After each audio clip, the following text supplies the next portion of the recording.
Possible. So first hands for clarifying questions. And maybe if you're new to these sessions, just tell us your name. My name is Hasami Halawani. I'm a PhD student at Organization and Social Change track at UMass Boston. Your idea of this basic, money for everybody in the society, is it something like the unemployment benefit? No. No.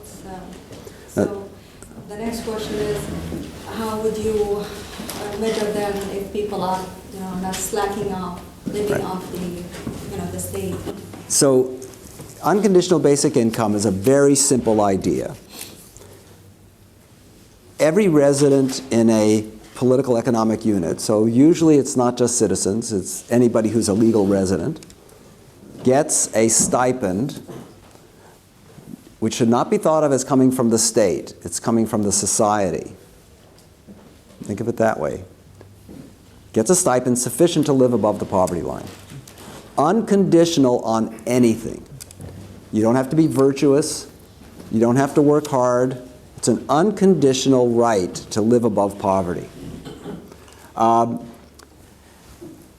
No monitoring. It's a key aspect of this as a way of guaranteeing a basic distribution of needs is that it's cheap to administer.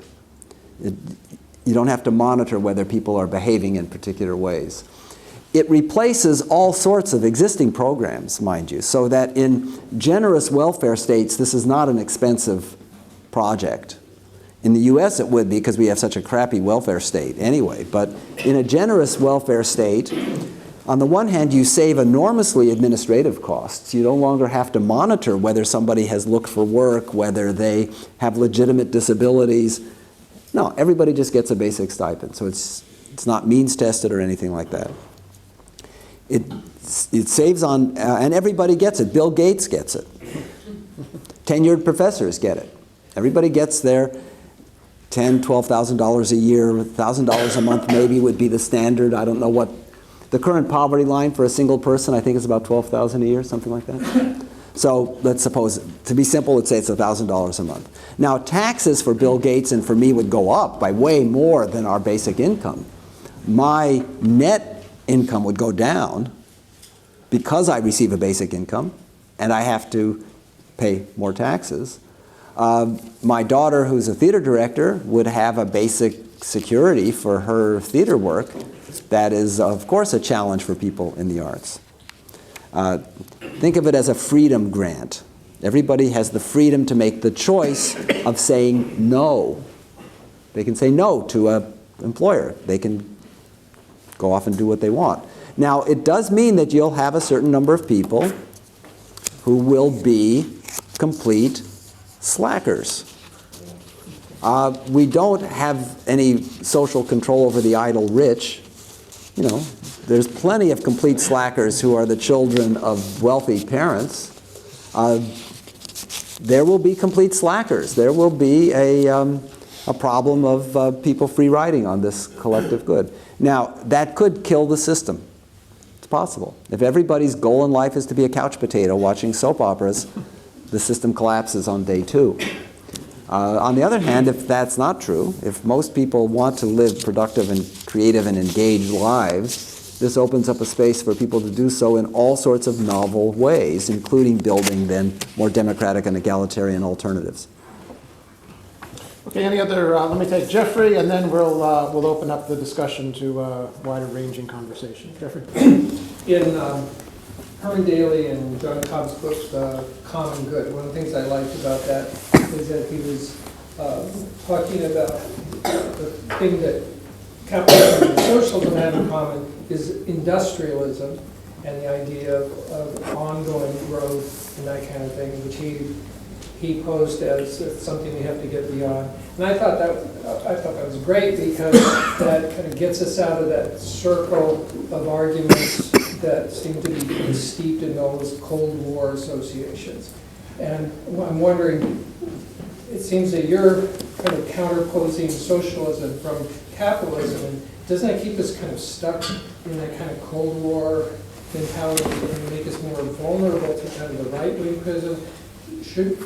Isn't there another alternative kind of formation that maybe we just haven't named yet, but which is what we're really trying to develop beyond socialism and capitalism? Okay, so I have, in my system labels, I have a tripartite set of labels: capitalism, statism, and socialism. And the Soviet Union is the premier example of statism, not socialism.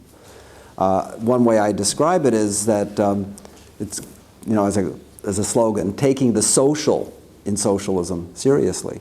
The word social appears in both social democracy and in socialism, but it actually doesn't do any work in those classical terms. The Soviet Union was a state-run command economy. It wasn't an economy organized through the social empowerment of ordinary people to engage in the democratic setting of priorities. So there is a question of whether or not it's the term in our language, the term socialism, has been so corrupted by its historical use that it should be abandoned, and one should invent some neologism for what is basically a democratic egalitarian economic system. That's the, there's an argument to abandon the word.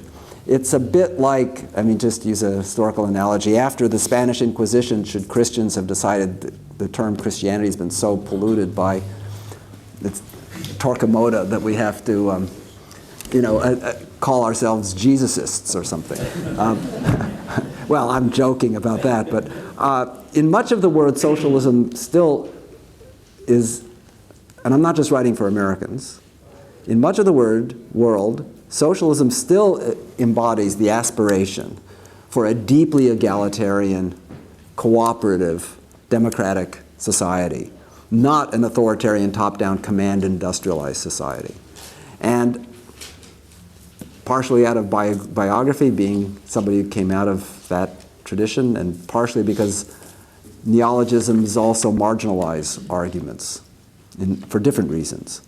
I thought it was better to try to rehabilitate the word socialism by emphasizing the social in socialism and insisting on its democratic, all the way down principles. Now, why do I see that as the pivot to a solution? And it's the following, here's how I would argue it. There is no guarantee whatsoever in a deeply democratic and egalitarian economy that it wouldn't be just as perversely consumerist as capitalism. It could be. But the struggle to oppose that and to find alternatives would be way easier, because the power that comes with the private appropriation of the surplus and its private allocation for personal benefit, that power is way weaker. And that's our best hope, is to live in a world where we can properly struggle, where then enlightenment does matter. The problem now is enlightenment is irrelevant. As you see with the climate discussion, just it doesn't matter if people come to know something; they're blocked at every step of the way in terms of being able to translate it into.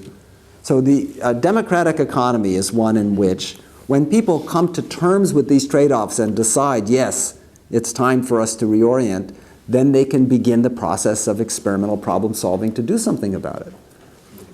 And that's why this is really about changing the power relations and thinking of that not just at the peak, not just power relations at the center of power, states and whatever, power relations all the way down, into the micro settings of people's lives. Okay, let me open things up. The way we're going to proceed is I'll take 2, 3, 4 questions, whatever seems to make sense, bundle them together, give Erik a chance to respond.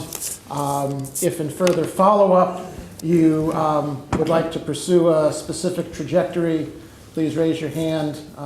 Give me 2 fingers. I'll try to pick them out of the crowd. If you'd like to open up a new line of discussion, raise your hand and just 1 finger. So I saw Rich and David. Why don't we start with that? So Rich, and then John.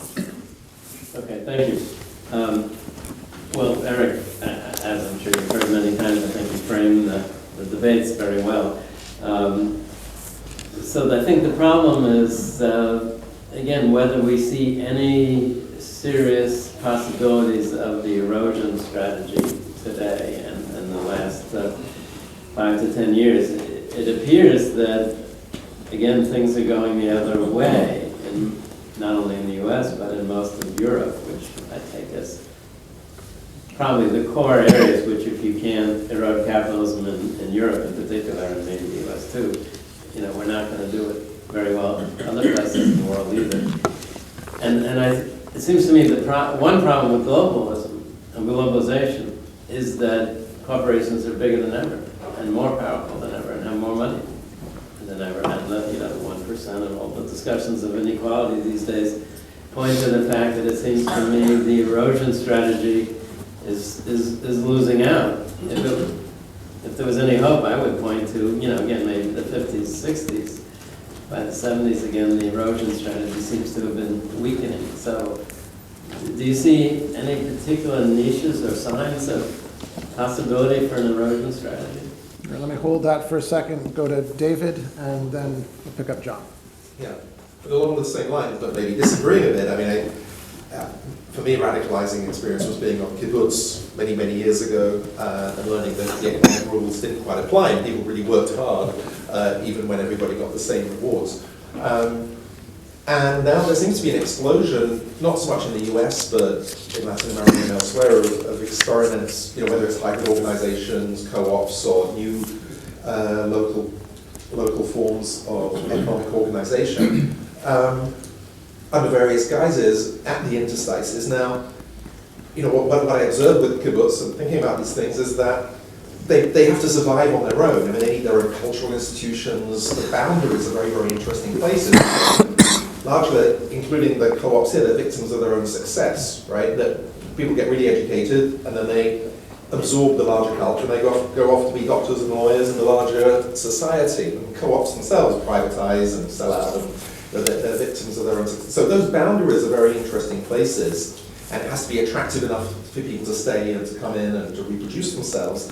But I think erosion is kind of the wrong word. And so here's, if you like, the question, is that these places can lead by example, but at the same time they also stimulate change in the larger capitalist society. They cause it to either to be tamed or some process of co-evolution with the larger capitalist society.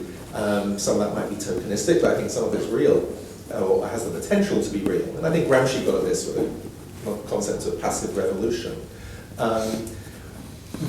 So, rather than just seeing it as the new growing and the old dying away, I think there's a very interesting process of interchange. I'll just leave it. Yeah. Okay, and let me bring in John, and then I'll turn it back over to Eric. When you started, you listed 4 items, and the last was a theory of change, and you carefully avoided talking about that. But I hear it in what you say, or I think I do, and my question really is try to get a little firmer handle on where you see the power and the barriers to change. But I hear almost all of the problem rests in power, not in the institutions themselves, not in the fundamental belief structure and other sort of basic models of social behavior change and stability. So just to sort of ask for a little more clarification. Okay, Eric, so back Okay. over to you. Wonderful issues, not unconnected. Erosion, Rich raised the issue, are there serious erosion strategies? Are they losing out? So first of all, I want to just be clear. My strategic vision is of a combination of erosion strategy, interstitial strategies, and symbiotic. I don't think erosion strategies by themselves could ever transform the world in the ways we want.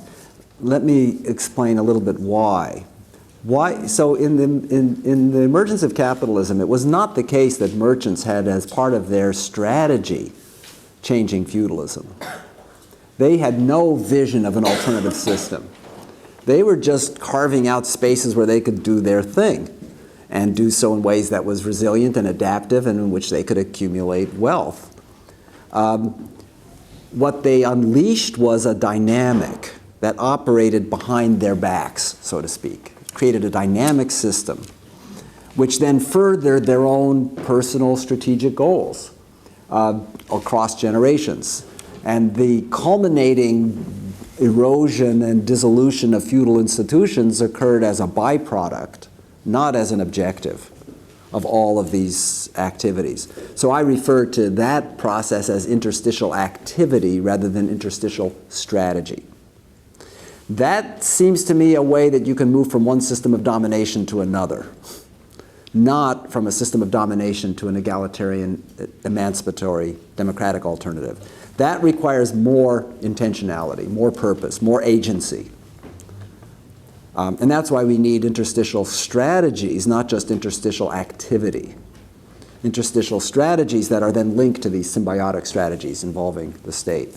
Now, are they losing out? Well, I think that there's actually whole new arenas of this today that didn't exist 20 or 30 years ago, and that in particular, so this is a very classic, this is a very old-fashioned Marxian type argument. I think the forces of production in play today, particularly because of the digital revolution, the information revolution, create possibilities for interstitial transformation that are just unparalleled compared to the past. We have already seen the complete destruction of some many centuries old markets created by new interstitial production. Wikipedia destroyed the Encyclopedia Britannica. You know, it's my favorite example because it's familiar and it's kind of cute. You know, if you put yourself in the year 2000 before it existed and somebody said to you, I got this great idea, let's get 300,000 or 400,000 people around the world to cooperate without pay to produce a 4 or 5 million entry encyclopedia that would be free to anybody in the world. And let's have it be a pretty non-hierarchical organization. Anybody can edit anybody's entries. And it's going to be pretty good. It'll be uneven. You know, the entries on Israel are going to be, and Palestine are going to be constantly disrupted by fights. Okay, so it's not going to be perfect, but it's going to be pretty good, and everybody's going to use it, even professors. And within a decade, it's going to destroy the Encyclopedia Britannica as a viable commercial enterprise. Now, it's astounding. I mean, it is a radically egalitarian, participatory process that is pretty good. I use Wikipedia writing assignments in my courses. My students can all publish something in the course of a semester. You know, and it's very exciting because they can actually contribute and it demystifies it. Okay, so that's just one of a multitude of examples of how peer-to-peer collaborative integration of cooperation on sometimes small niches, sometimes huge scales, is able to produce things which people consume. So it's actually producing something for the world. It's not just, you know, producing entertainment for the people who are participating in it. There's a product. A key problem is whether this can interface with the material world, not just the information world. And that's where I think new things are happening too. That's what Michael Bowen's, this guy, you know, he's particularly interested in. So you've, there's maybe some more, this may be a bit science fiction-y, but I think there's enough in it.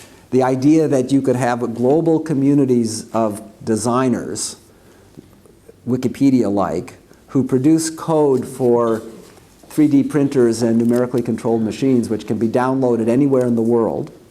And then communities create fab labs with a big array of machines which are available for individuals or cooperatives to lease on, you know, on a cost basis, on a non-profit basis. Downloading free designs, you know, so we're at the beginning of this process. And I'm told, although I'm super skeptical, that we're not that far away from having 3D printers being able to make 3D printers, the self-replicating machine. But of course, it's all magic to me, but so I can't, but that seems a little bit premature. But, okay, so I think the space for the erosion in the sense of building alternatives which people can opt for, that the space for that is expanding. Now, I like very much David's comment, and it's actually part of my argument, that erosion doesn't just mean side-by-side alternative systems. It's also corrosion, hybridization, metamorphosis of dominant institutions, hybridization. So a lot of, and that's partially, of course, what taming capitalism did too. Taming capitalism meant that capitalism was less capitalistic. Certain property rights that capitalists previously had were stripped away from them. They could no longer form a contract with a freely willing worker to work with unsafe machines. Right? That's removing a property right. You can't use your machines the way you want to. Pollution controls is removing a property right. It's saying that the community has property in the air, not you, and you don't have the right to use your machines in a way that pollutes the air and so on. So what taming capitalism is rendering capitalism less capitalistic. In some versions it made it more statist because the regulations were all top-down from centralized bureaucracies rather than participatory. But in some cases, so for example in certain European contexts where there are works councils who have health committees who are involved in monitoring and regulating what's going on the shop floor, that's a much more participatory form of stripping certain property rights from capital and reallocating them to labor. So hybridization is part of this. And what's the ratio between the window dressing versions, B Corps and whatever, some of that's bullshit and some of it's real. I'm very skeptical of corporate social responsibility by powerful corporations, where I think it's mostly window dressing. But even there are cases where, for particular reasons, there are leadership in corporations who do care about things. And the New England market grocery store drama of last year, yeah, was a good case of a corporation where the leadership really had a different vision for how. Now, it was crucial that it wasn't a publicly traded corporation. They could never have gotten away with that. So it was a battle between cousins, I guess, or whatever. Closely held. It's actually the stock market is part of the villainy in all this. If all we had were closely held family firms, there'd be way more room to maneuver to create hybrid forms than with the publicly traded stock company. Okay, let's see, on my notes. Okay, so about power and institutions. So first of all, I consider institutions to be structures of power. That is, what I mean by an institution is not only, but a big part of what I mean by an institution is the way in which the rules over the allocation of resources and the control over decisions are organized. So when I talk about alternative institutions and about challenging institutions, this is all about power within them.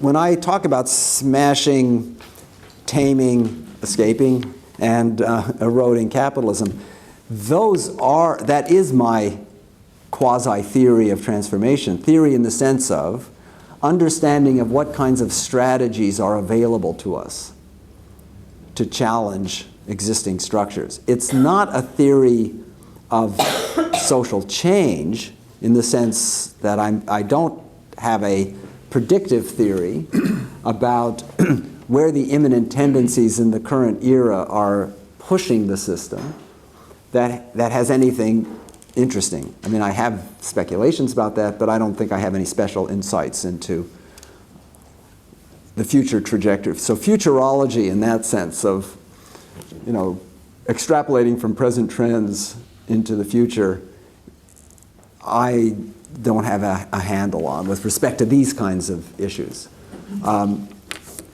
But so the way I approach the problem is to diagnose what the configurations of power are in the world today. My research is on attempts at innovations. I'm in the midst of a big project on worker cooperatives, for example, in which the worker cooperative project is called Pathways to a Cooperative Market Economy, and it's trying to identify the different ways in which worker-owned firms are incubated, developed, and stabilized. So seeing those as three aspects. So this is to try to look empirically at the cases in the world where this happens. So the Mondragon worker-owned conglomerate is one pathway, and the Middle Italy is another pathway, and the recuperados in Argentina, the workers seized factories that there's 200 of them still going, that are worker cooperatives in Argentina. These are all different routes by which worker-owned firms are incubated, developed, and are stabilized. And I'm studying these to see where the constraints lie.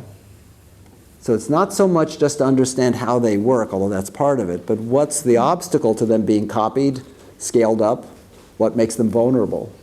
And a big part of that story centers around credit markets. That's one of the big problems, not the only one. In the US today, there's a really interesting set of new developments just emerging called the union co-op model, where labor unions are incubating cooperatives.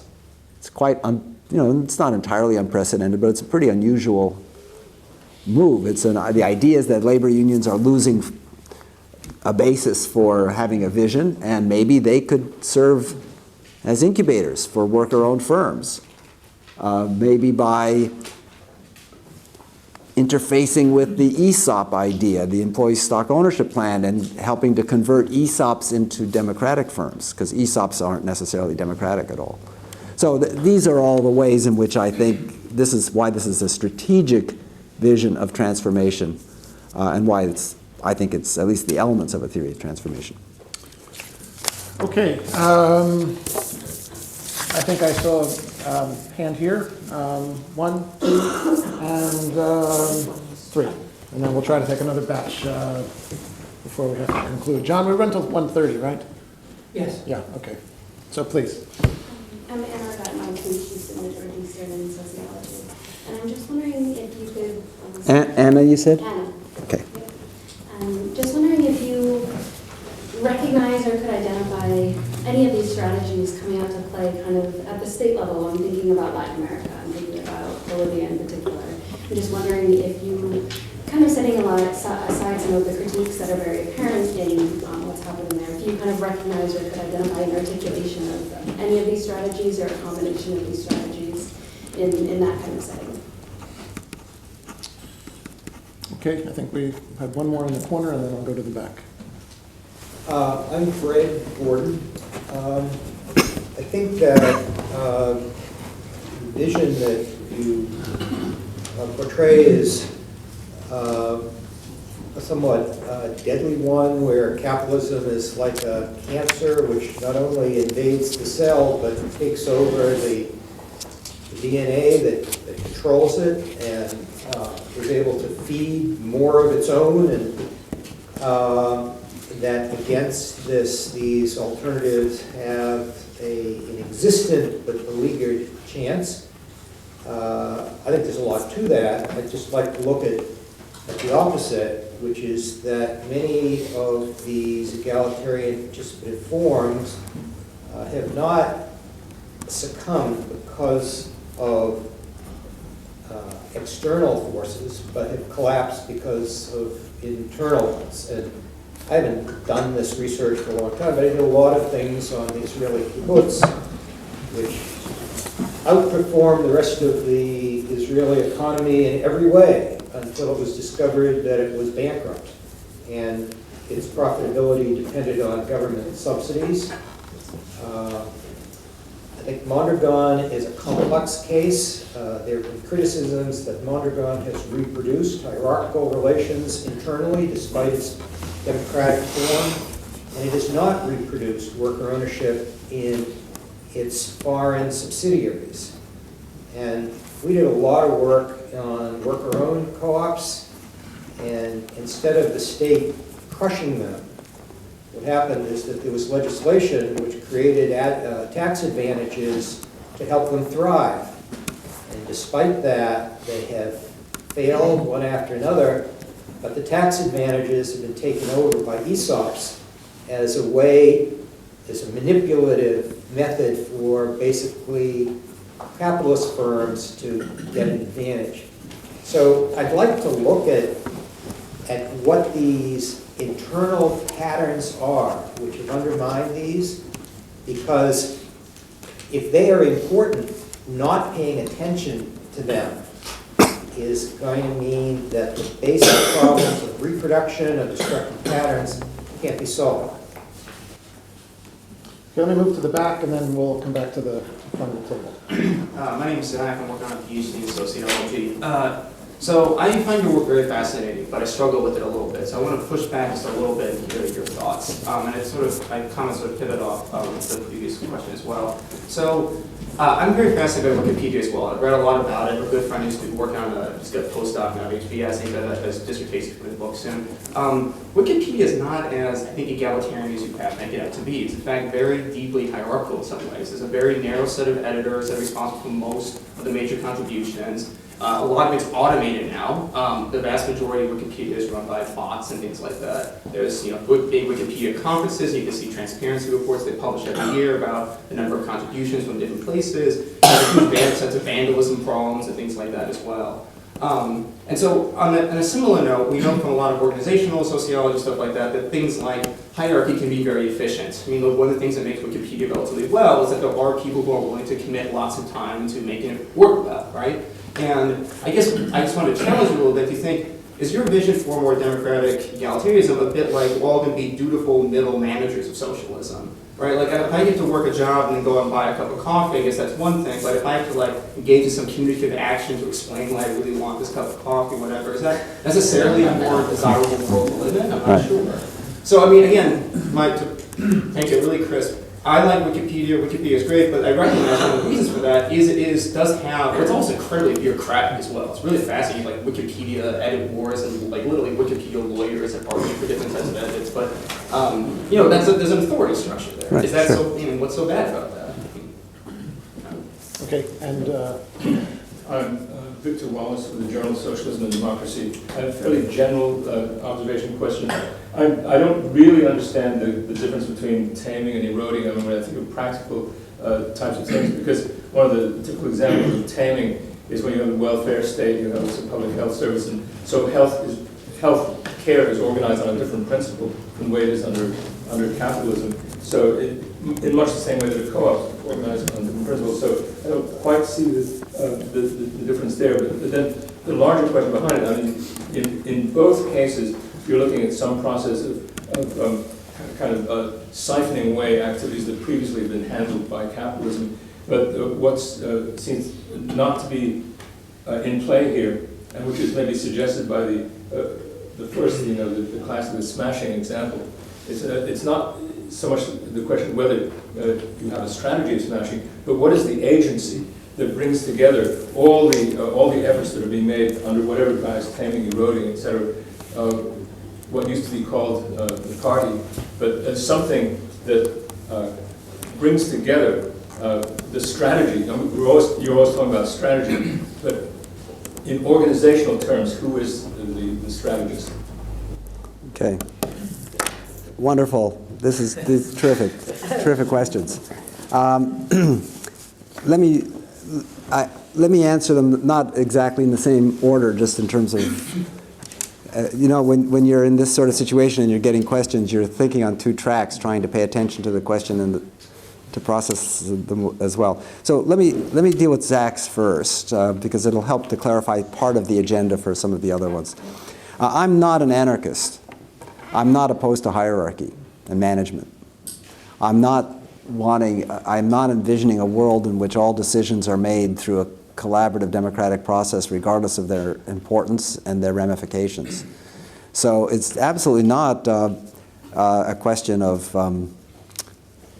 wanting everything to be horizontal. So in the case of Wikipedia, it's true. I think it's an exaggeration to say that it's deeply hierarchical compared to other organizations. On the continuum of organizations, I mean, when my students write contributions to Wikipedia, they write contributions, they don't ask permission of anybody, and they get into a discussion when they add a paragraph with somebody else who cares about that topic, and mostly the paragraph stays in with some modifications. And it was, to describe that as deeply hierarchical is not right. Now, it's true that there are conflicts in Wikipedia that trigger actions in which people who have been most engaged and have these statuses of editor and so forth figure substantially. But of the 4.5 million entries, what are we talking about here? Are we talking about 3.9 million of these have been adjudicated by edit wars? No, we're talking about a corner of Wikipedia. And then compared to other organizational settings, the participatory level is high. It's true that there are some people who do a hell of a lot more, but I mean, seriously, when I do a seminar and the students write a couple of paragraphs, sometimes a whole article, that's the first time that most of them have done it, and they probably won't do it again. But there wasn't a barrier to them doing it. So the issues about inequality of participation matter when that creates real barriers, not when it just reflects the self-selection of people and people imagining barriers that aren't there, and then you tell them, no, the barriers aren't there, and then they do it. So I consider Wikipedia a real utopia, not a utopia. It's filled with flaws. So my ambition is not to create a world that's flawless, just a world that's better, which is a pretty big ambition already. And I think, and so I like Wikipedia because it's an illustration of an incorrect impossibility theorem. Prior to its existence, almost everybody who would have been given it as a model in its mature form would have thought it impossible. Even Jimmy Wales didn't think what turned out was possible. And that's why it's important, I think, as an illustration. Okay, so on the internal contradictions of various interstitial alternatives, the kibbutz, worker co-ops, yes, it's true. I absolutely agree that the empirical cases that we see of these imaginative and energetic alternatives often, it's not a law of inevitability, but often deteriorate over time for various reasons, and that the internal forces play a role, not just the external environment. However, the caution I would have with that diagnosis is that the extent to which internal contradictions can be remedied depends in part upon the nature of the external environment in which they operate.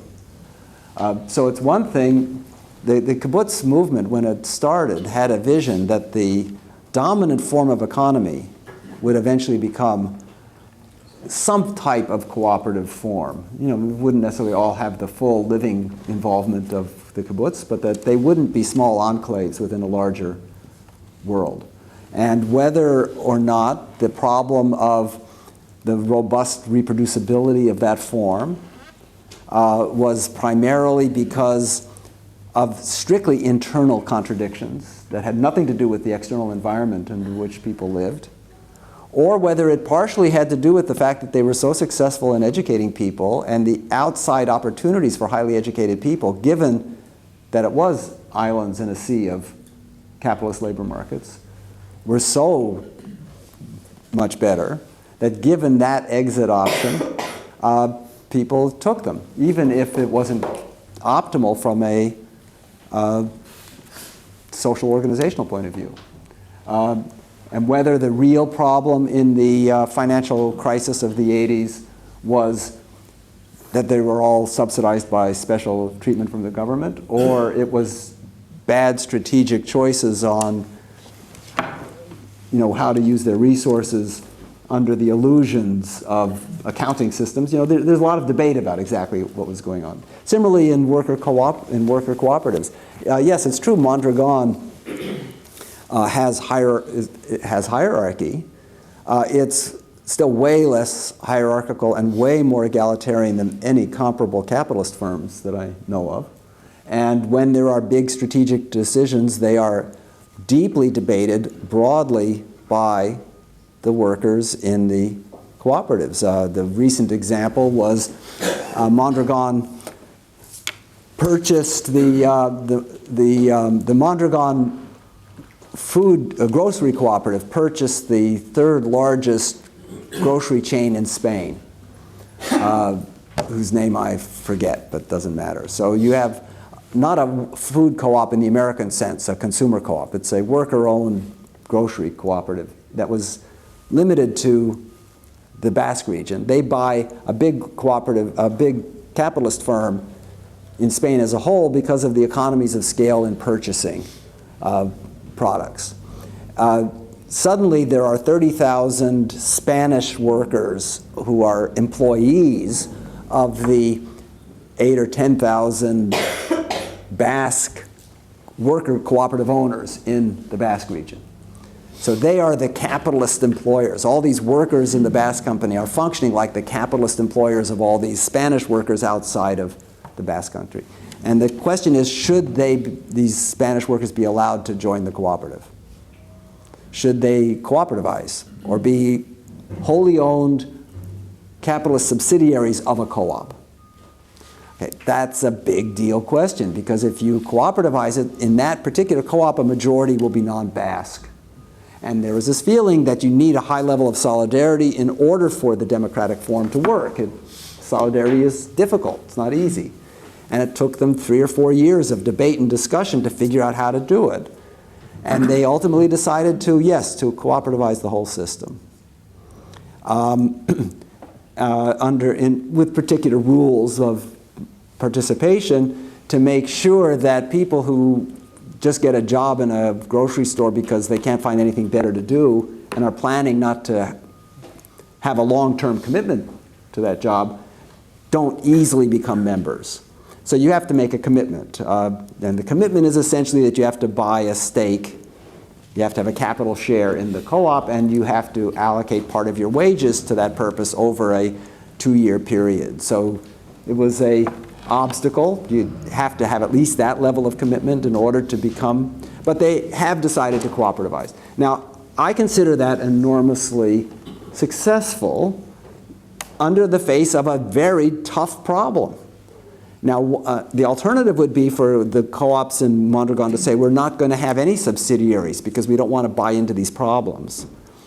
They felt, correctly or incorrectly, that they had to globalize. So it's not just that they bought grocery stores in Spain. They have subsidiaries in Brazil. So that's another case. The Fagor, which is the industrial cooperative that makes engine blocks, it's a worker-owned firm in the Basque country. They have a parts subsidiary in Brazil because Volkswagen, for whom they build engine blocks, told them that they wouldn't be able to renew the contract unless they could also provide engine blocks for Volkswagen's Brazilian subsidiaries. And it wasn't feasible to make the engine blocks in the Basque country and ship them to Brazil. That wouldn't work. So they created this new factory, and it's run just like any multinational would run a factory. They're even anti-labor. They're even hostile to the local unions, and that's a big stain. It's critics of Mondragon raise it all the time. How can you do this? They agonize about this. They don't like it. They have conferences in which they try to figure out, can we work out some new juridical form where we have cooperative forms that are collaborative in a network way. And that's one that they haven't solved. That's a continuing problem, but one which is a problem, not business as usual. Now that's why I consider Mondragon an interesting case to study. Not because it's solved all these problems, but because it's trying to, at least some actors within it are trying to solve these problems. I think that it's not plausible to imagine an entire economy organized as worker cooperative firms, either as a prediction or as a normative desire.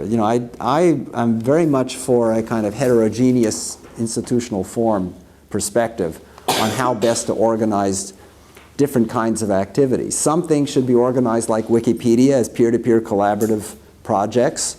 Wikipedia is not a worker co-op. It's a different kind of mechanism. Other things should be worker co-ops, a bunch of people together collectively own and organize their means of production. Other things should be organized by the state directly. Have straightforward state running particular kinds of activities under more deeply democratic forms. So I'm quite ecumenical, so to speak, about what form.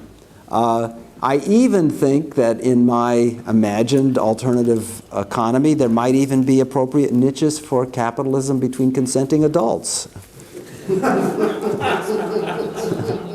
As long as they do it behind closed doors where we can't see it. I say that as a joke, obviously, but I mean it in the following sense, that I don't find any institutional form in this broad set of possibilities as intrinsically bad.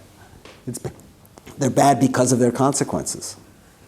And my current theory about how capitalism works, where you have private appropriation of surplus and people acting to maximize profits based on their private gain, is that if that's a dominant principle in a system, it creates havoc for the lives of people, and it needs to be reduced in its scope and conceivably reduced out of existence. It's possible that there's no space for that kind of economic practice. I suspect there is a space for that kind of economic practice, so long as it's under sharply imposed democratic constraints, as opposed to the people who gain from that system imposing the constraints on everybody else. And it could be that Michael Albert and Robin Hannell, the authors of Paracon, Michael Albert, the author of Paragon, and Robin Hannell, his collaborator, they think that a little bit of markets is like a little bit of cancer. If you have any of it, you're going to die. I don't think that's necessarily true. You can have benign tumors, so to speak. Okay, taming versus eroding, the line of demarcation and the problem of agency. Yes, so I think you're right that the taming versus eroding as a way of mapping out this terrain, it corresponds to top-down and bottom-up, basically, that the taming perspective is that we can use the institutions of centralized power to either impose regulatory constraints on capitalist activity or to simply take it over, depending upon the particular sector.